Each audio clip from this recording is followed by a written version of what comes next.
হরে কৃষ্ণ বন্ধুরা, তোমরা সবাই কেমন আছো? আশা করি ভালো আছো। রাধিকা লাইফস্টাইলে তোমাদের সবাইকে আরও একবার স্বাগত জানাই।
তো দেখো, শোভাযাত্রা যাওয়ার পরেই মেলায় চলে এসেছিলাম।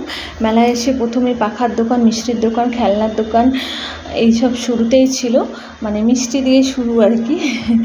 অনেক রকমের মিষ্টি ছিল। তারপরে এইটা ছিল, এইটা আমি না আমার মাম্মামের জন্য, মানে আমার রাধিকার জন্য জিজ্ঞাসা করছিলাম কীরকম কী দাম আছে। তো এগুলো 30 টাকা করে বলছিল, কিন্তু আমার মেয়ে যা ছটপটে, তো ভাবলাম আর কিছুদিন যাক, তারপরেই দেবো। তো যাই হোক, তারপরে খাবারের দোকান, পাপড়ির চাট দিয়ে শুরু, আর বিভিন্ন হস্তশিল্প, নানান রকম দেখো হস্তশিল্পের কাজ করা চুড়ি, হার সব ছিল। তারপরে জিলিপির দোকান, উফ, আর বলতে পারছি না এই কথাটা, কারণ এত লোভনীয় খাবার, জিলিপি, মালপোয়া। কিন্তু যতই লোভনীয় হোক আর যাই হোক না কেন, যেখানে যেমন সেখানে তেমন, মেলার মধ্যে গিয়ে খাওয়া সম্ভব নয়। আমি তো খাই না, সত্যি কথা বলতে আমার রাস্তায় খেতে ভালো লাগে না। তো যাই হোক, পরে আসছি সব কথায়। তো বাকি দেখো সব কিছু দেখালাম, লাইটগুলো দেখালাম, কি সুন্দর বাবুই পাখির বাসার মধ্যে। তো তারপরে আবার জিলিপির দোকান, আবার সেই একই দোকান, পরপর অনেকগুলো দোকান বসেছে, প্রায় 10-12টা জিলিপির পাঁপড়, মানে জিলিপির সাথে ওখানে পাঁপড় ছিল না, যাই হোক জিলিপি, গজা, ঝুড়ি ভাজা, মালপোয়া এগুলো ছিল। তো এগুলোর দোকান অনেকগুলো বসেছে। তারপরে এই যে খেলনার দোকান বসেছে, এখানে একটা কল দেখাচ্ছে, মেয়ে আমাকে বলছে, মা দেখো যে ফিল্টার কলের সাথে। আমরা বললাম যে আমরা ছোটোবেলায় প্লাস্টিকের কল নিয়ে খেলেছিলাম, তো এখন আবার ফিল্টার বেরিয়ে গেছে। আধুনিক, মানে যুগ যত বদলাচ্ছে, দিন যত বদলাচ্ছে, তত নতুন নতুন সব কিছু আসছে। তারপর দেখো এখানে পাঁপড় আর আচারের দোকান ছিল। তো মেলায় সত্যি কথা বলতে গিয়েছিলাম ঠিকই, অনেক কিছুই দেখলাম, অনেক কিছুই মানে নেওয়ার ইচ্ছে ছিল, কিন্তু সেইভাবে কিছু কেনাকাটা করিনি, কারণ হচ্ছে মেলায় তো প্রায় যাই, তো সেইভাবে কিছু কেনাকাটা ছিল না। একটু রথটার জন্য বেশি গেছিলাম, রথের শোভাযাত্রাটা আর জগন্নাথ দেবের দর্শন, রথ টানা, এটাই যেন মনের মধ্যে ছিল।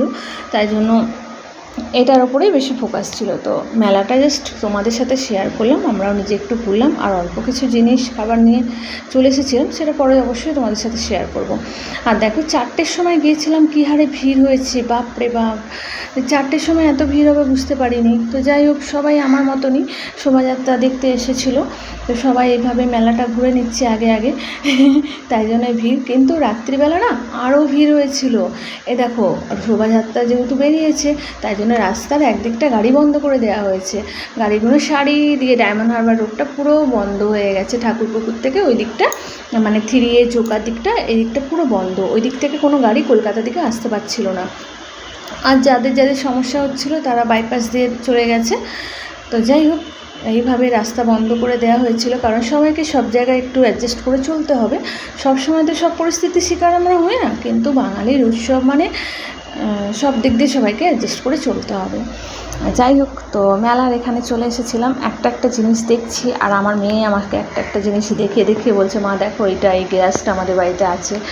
তো এই নিয়েই সব দেখাশোনা হচ্ছিল, আর তোমাদের সাথেও শেয়ার করে দিলাম মেলাটা। তো মেলাটা পুরোটা একদিকে বসেছিল, ডায়মন্ড হারবার রোডের একদিকটায় বসেছিল। তো একদিকটাতে এত বড়োভাবে মেলা বসেছিল, মানে শেষ করা যাবে না। তো যাই হোক, আমি যতটা পেরেছি তোমাদের সাথে শেয়ার করেছি, পুরোটা শেয়ার করতে পারিনি হয়তো, কারণ বাচ্চা নিয়ে বুঝতেই পারছো, বেশিটা যেতে পারিনি। এই যে দেখো, আমার মেয়েকে নিয়েছে, ছোটো মেয়েকে, আর আমি ভিডিও করছিলাম, আর বাসগুলো তো দাঁড়িয়ে আছে। একটা জিনিসও আমাকে দেখাচ্ছে, এই যে বোনের জন্য পোকা নেবে, বোন ওর বইয়ে হাত দিয়ে বই ফেলে দেয় টেনে টেনে, তাই জন্য বলছে, মা এই পোকাটা নিলে হয় না। আর এই যে দেখো না, এই কিচ্ছু জানে না, এই এত দুষ্টুমি করে, আর মুখটা দেখে মনে হচ্ছে ও কিচ্ছু জানে না। তো যাই হোক, বাইরে গেলে শান্ত থাকে।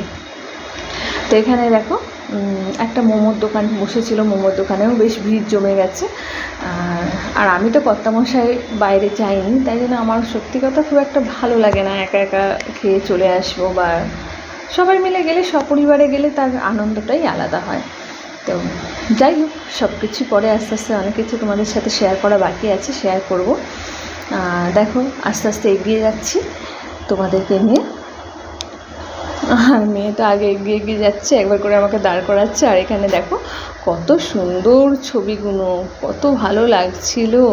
এখানে না ভিডিও করা বা ছবি তোলা মানা ছিল, আমি আগে জানতাম না, আমি তো আমার ক্যামেরা করতে করতে চলে যাচ্ছিলাম, তো তারপর আর করলাম না। তো দেখো, তারপরে একের পর এক আবার সেই দোকান, জিলিপি পাঁপড়ের, আর এই অবধি লাস্ট, বুঝলে, মানে আরও আছে, তো আমি আর যাইনি। তো তোমাদের ভিডিওটা কেমন লাগলো অবশ্যই কমেন্ট করে জানাবে, আর সাথে থেকেও, পাশে থেকেও, লাইক কমেন্ট শেয়ার অবশ্যই করো। এইভাবেই আমার সাথে থেকো, তোমাদের ভালোবাসা আমি আরও এগিয়ে যেতে চাই।